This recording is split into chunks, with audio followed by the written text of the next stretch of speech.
जवानी बड़ा तंग हो गे रे, अतिक ज्यादा तोल घमंड हो गे रे।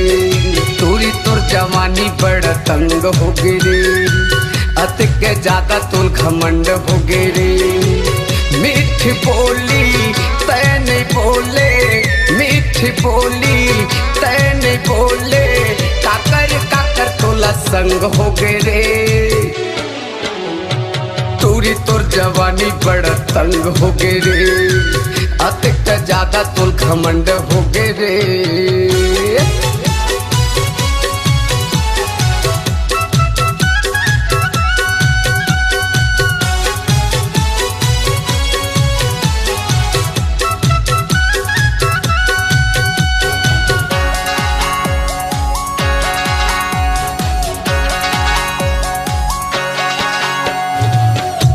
कसम क्रिया खा के फसाए, खा के फसाए, क्रिया खा के फसाए।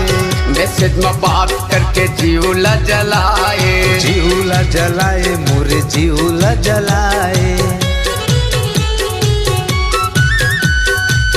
बात कसम क्रिया खा के फसाए, खा के फसाए, क्रिया खा के फसाए।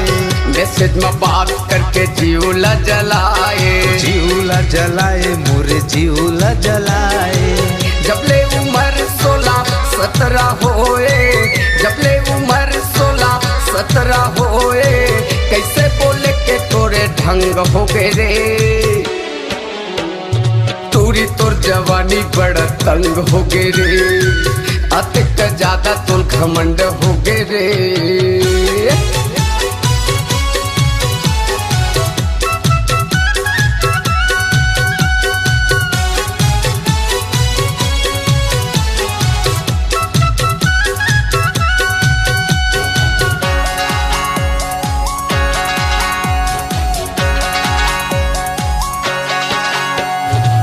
चाल चलन कर हंसना अजीब है, हंसना अजीब है रे, हंसना अजीब है।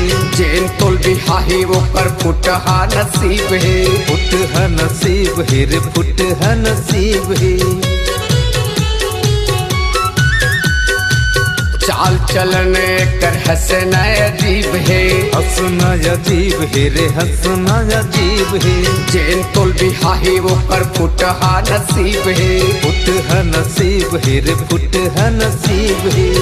मीठी बोली तै नहीं बोले, मीठी बोली तै नहीं बोले, काकर काकर तोला संग हो गे रे।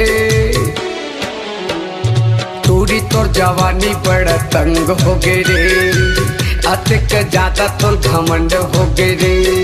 तूरी तोर जवानी बड़ा तंग हो गे रे, अतिक ज्यादा तोल घमंड हो गे रे। मीठी बोली तै नहीं बोले, मीठी बोली तै नहीं बोले, काकर काकर तोला संग हो गे रे।